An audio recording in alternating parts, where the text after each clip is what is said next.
Hello everybody, it's Sylvie. Welcome back. I hope you're doing good. Today's video is a very exciting one because I have a large box here. This is the Eldritch Overload Tarot that I backed on Kickstarter last year. It's finally come in. I'm very excited. We're going to unbox it together and have a look through. So it's been so long that I've kind of forgotten the details of what this tarot is supposed to look like, but I know that it's futuristic, sci-fi-y, and that I also have the guidebook coming, which also I think contains a 5e D&D 5e compatible like module within it, so I'm really excited. I was trying really hard not to make a mess all over my desk. So I got the guidebook, the deck, and it came with a free sticker, which I enjoy very much. I'm going to put that to one side. This is a fun, rare instance in which I'm just as, if not more excited, but just as excited for the guidebook as I am for the cards themselves. I think we've got like artwork, yeah. The book's got artwork all through it, so I'll look at the cards first and then have a look at the guidebook.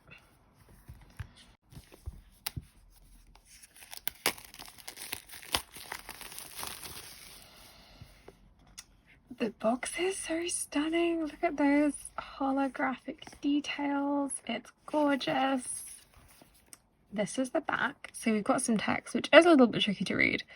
Eldritch Overload is a tarot deck set in a cybernetic future filled with dark spells, mythical monsters, and street smart warriors. Explore the vast city of Neo-Valkan from the Undercity to the Junklands, the Spark, and beyond. So it's kind of like cyberpunky, futuristic sci-fi. I love me some sci-fi in general, and I'm actually always looking for more sci-fi decks because I feel like there aren't very many, so this is just deeply exciting.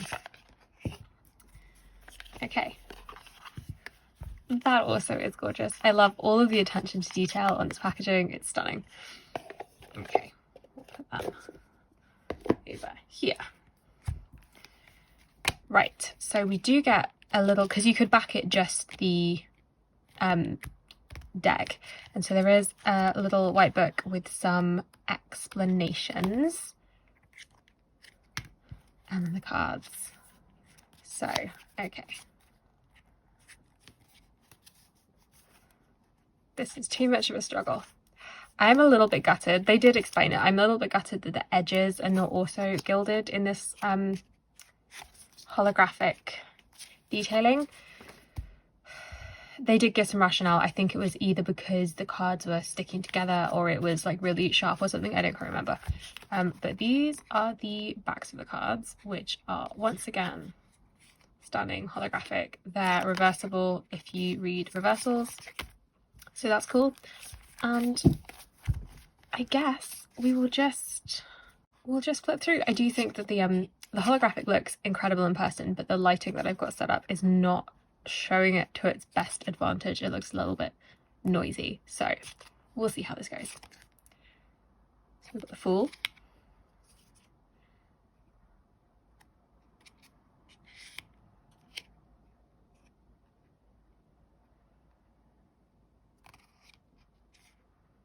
I feel like this is going to be such a long flip through because it's just going to be me admiring the finish on every card. I love this Empress.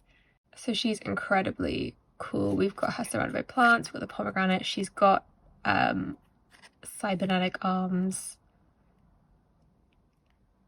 That's incredible. I love that. I really love this Emperor. Especially paired with, that's such like a dichotomy with the inside and the outside. He's great. Hierophant. The Lovers. Not my favorite lovers, but it's pretty. What is it with putting chariots on motorbikes? Okay, this is fine because this is like a futuristic cyberpunky deck. I usually do not love a motorcycle chariot, but it looks good. This is a really good strength card. That's gorgeous.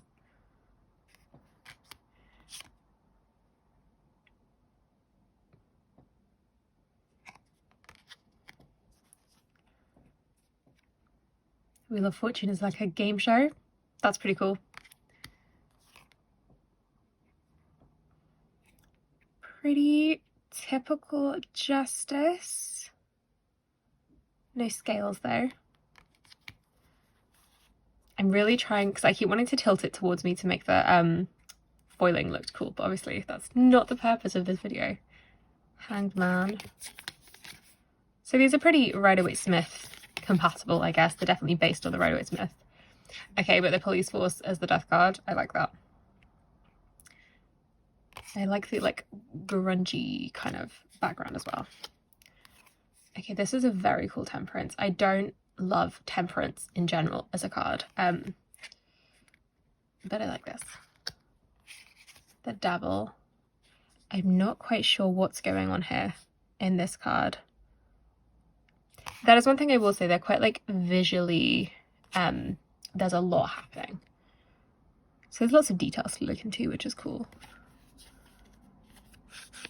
But like the Devil, I'm assuming, on a screen, and then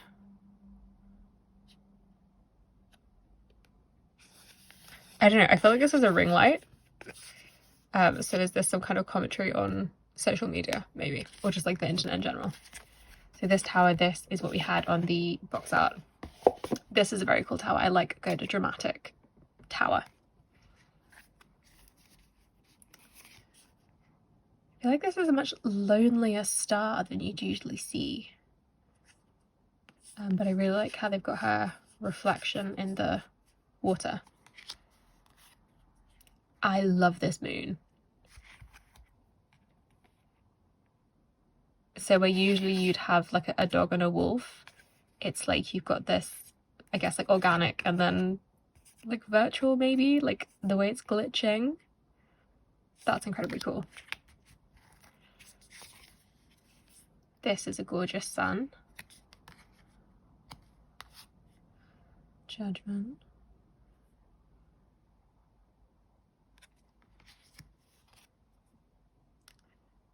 This is interesting. I feel like this is maybe alien experimentation, which doesn't fit with my idea of the world card, so I'll be interested to see what the guidebook has to say about this. Okay, and now into the minors. So starting with the ones.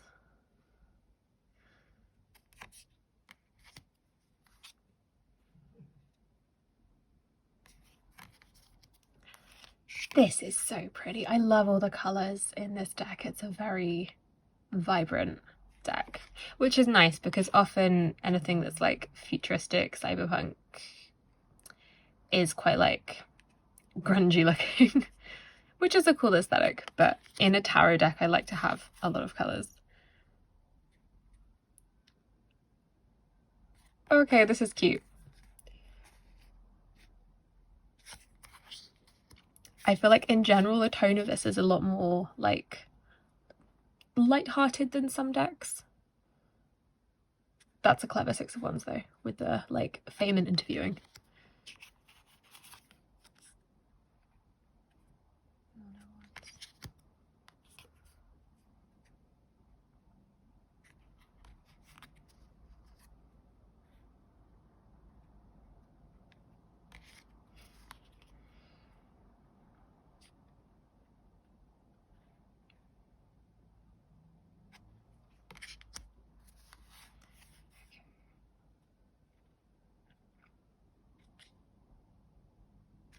What is this? Always watching. Page of Wands. Interesting. Knight of Wands on a motorbike as opposed to a horse, which again makes sense. Oh, she's great. Queen of Wands. Got a cat. Cat but no sunflowers. But an owl, so make of that what you will. King of Wands, I'm gonna be honest, I don't love him at first glance. Although we've got like an audience here, it looks like. Oh, is it meant to be Steve Jobs? Okay, fair. And then, so we've got potions instead of cups. I'm assuming instead of cups. Yeah, instead of cups. These aces are nice. 2. I love this cat playing with this plant thing at the front. That's cool. 3. Bowsing it out. Love it.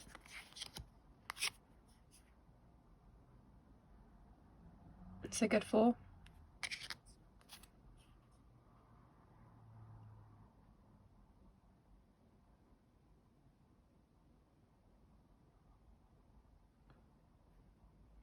That's maybe not the clearest 5 of potions, 5 of cups I've ever seen, but it works. I feel like this definitely takes a different tone to most 6 of cups or 6 of water cards. Like, I feel like it looks a lot more illicit, like we're in some kind of grungy back alley.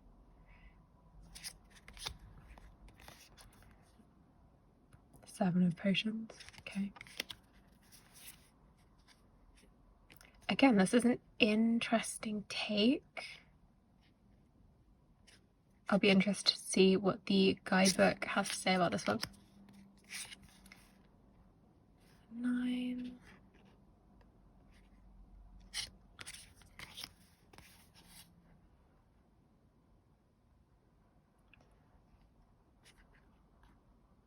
Definitely taking the potions quite literally as drugs. Okay, and which is interesting actually, and maybe explains some of the like different interpretations. This is just such a pretty card. I really like this King of Potions. The swords are my fave. And they are called swords in this deck. I love this, just visually. I think it's very cool. It's good classic 3 of Swords imagery.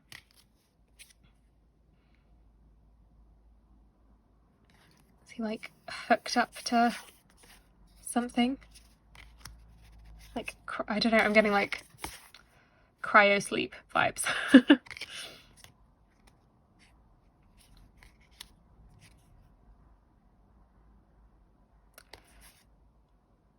Well, that's very dramatic. 6 of Swords. I'm getting like alien vibes with whatever this is bursting out of this guy's stomach. That's pretty cool.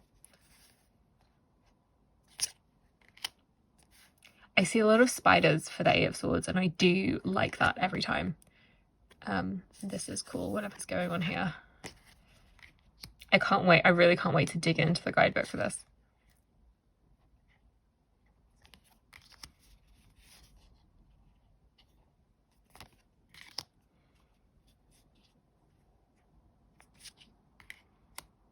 Ooh, this is the first knight that's not human. I say that actually, or human-esque. There's a beak on that one. Let me have a look, I need to know.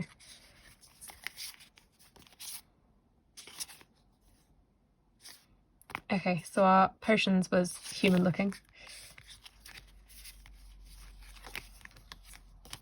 And our Knight of Wands is,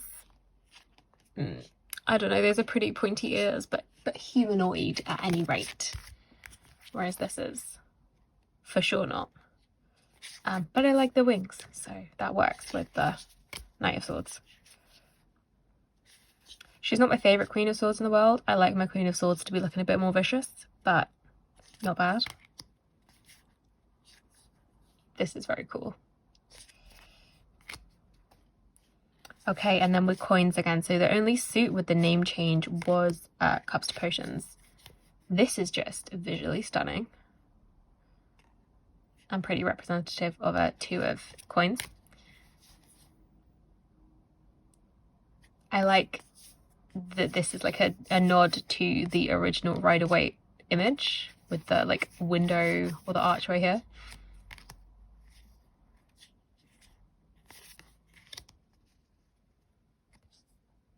This is a very green suit.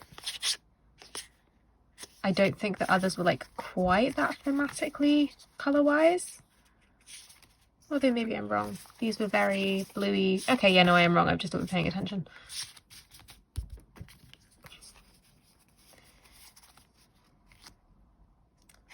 And then is this what was being designed in the 3? No, not quite. It's just similar.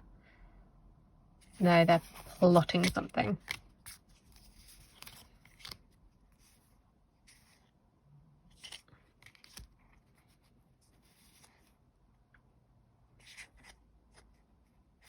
I like this with the like mechanical.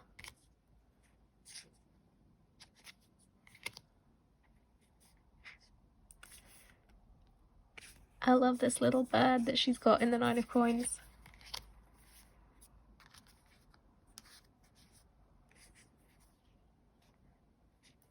I feel like this paints a bit of a more austere picture of a 10 of coins, especially with the color palette. This suit has been so green, which is what you would expect from like a coins minors, and then our 10 of coins is this like much colder blue purple. Definitely gives a different like vibe than I'm used to seeing in a 10 of coins, so that's pretty cool. I really like this page.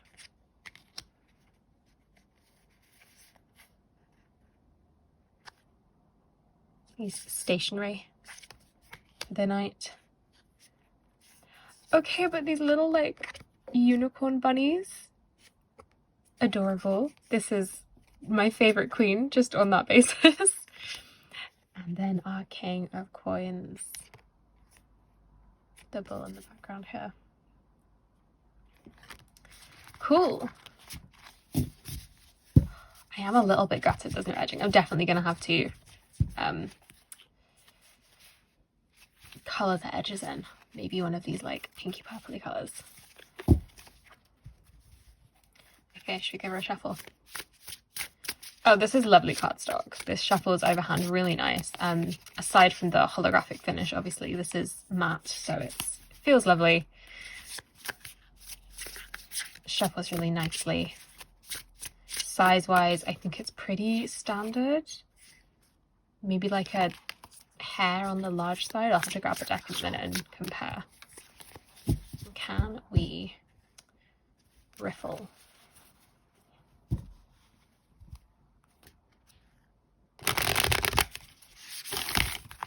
Yeah. Oh god. Okay, I can't shuffle because I can't shuffle, not because the cardstock is bad.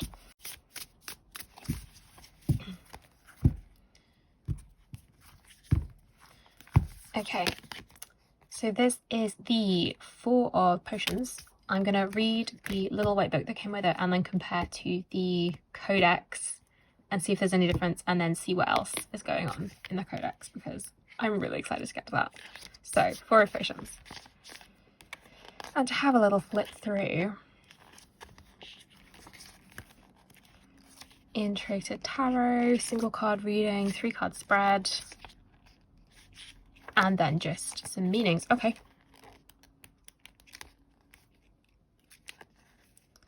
Wands, potions. 4 of potions. 4 of potions. So upright. Dejection, withdrawal, pessimism. Being stuck in a rut is frustrating, and we may ponder the point of trying. Melancholy clouds the vision and prevents us from seeing new chances. Reversed, which I don't read reversed strictly as reversed cards. I tend to just see which meaning makes the most sense in the spread that I'm using. But anyway, the reversed description for this card: introspection, realignment, traction. Retreat and take time, listening to yourself to figure out where to go next. Take care not to trap yourself in a feedback loop. Put in the work and reap your rewards. Okay, that seems pretty standard. And then, yeah, so this truly is just a little white book of meanings. And then if we have a look at the codex. Okay, so there's stunning. We've got more holographic on the outside and on the back. The edges are also holographic. I don't know if this is gonna wear over time, but on the surface and on the surface of the cards as well, it feels really smooth. So I don't think, you know, there's not any risk of it like peeling off or whatever, unless you really abuse your cards. But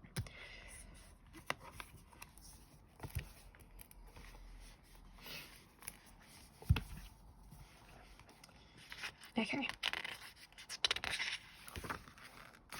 So this is, I feel like I probably should have mentioned this sooner.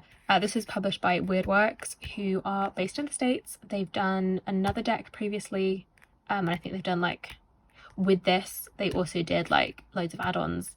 I kind of wish I'd got a bag for the deck. They did like a dice set to play D&D with, all that kind of stuff. And I'm pretty sure this is just now available to purchase, or at least to pre-order, if you didn't back it on Kickstarter. So, intro, how to read tarot, minor arcana, major arcana, and then I think we get into the D&D compatible module. So what was I looking at? The 4 of Potions. So this so far looks pretty similar. We've got 1 single card, 3 card spread. Okay, so for the mages at least, lovely full page illustration, and then let's have a comparison.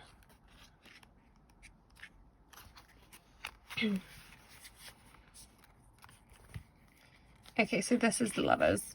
So we've got a little bit of like, I guess like backstory for the card, as like a scene in this world, which is pretty cool. And then it does look like there's definitely more here than there is in this. So even if you were not to use the D&D aspect of it, I think you get a bit more info in the cards in here than you do in the little white book. So there's that. Oh, I thought the pages were stuck together, but no, there's a bookmark, which is nice.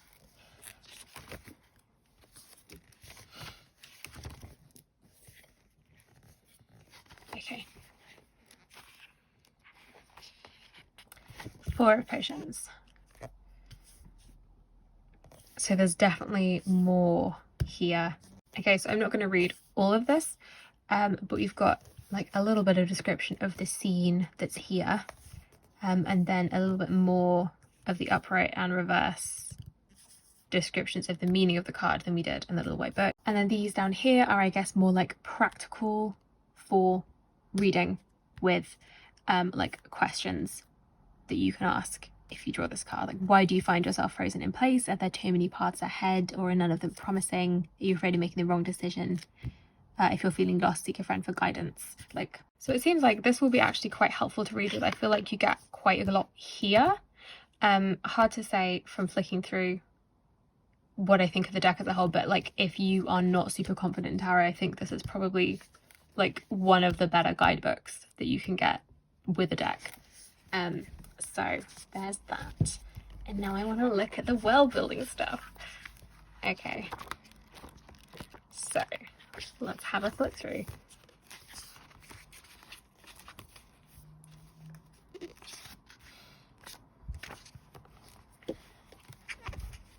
Okay, we come to the 5e Codex. I have no idea when I'll get to play with this, but I really, I've been dying to play a like sci-fi campaign. So this is like a little teeny intro into the world that this is set in. The AI, the half-hums, the Belch Boys, the Glitz Elves, the Live Dead, the Junk Lords, the Blankers, the Blizzards, the Coos, and the Glitch Gods. Their world, once ruled by magic, ancient beasts, and monarchs, is now ruled by the Cloud Kids, Scythe Gold, and the Spark. How that happened is a tale for another day. What you need to know about now is this world. So I'm guessing these all are different like races, and then the Cloud Kids, Scythe Gold, and the Spark, I'm assuming are going to be the like big bads of the world. So we're set in Neo-Valkan, which is the city, harnessing magic with tech, selling it to the masses. So it's like a magical cyberpunk.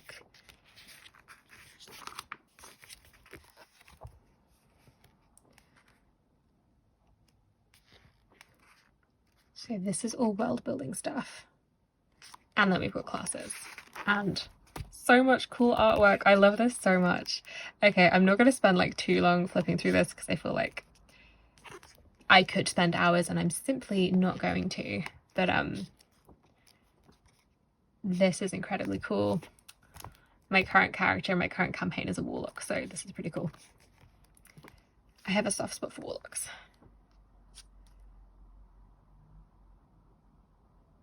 Okay, so these are like character backgrounds, so you can be a cloud kid.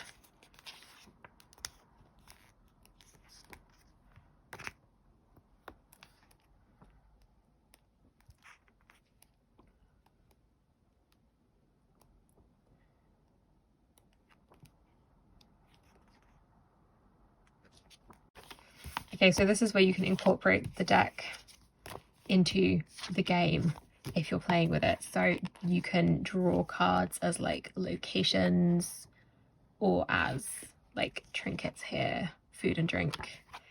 This is incredibly cool and it looks like it's been really well thought out. So I feel like I've been filming for a really long time and most of it's probably just me cooing over how gorgeous everything is. And that's probably what I'm going to keep doing. So okay, so that is everything I have for you today. I hope that you've enjoyed this video and this look at the Eldritch Overload Tarot. Thank you for watching. Thank you for spending some time with me and I'll see you in the next one. Bye bye.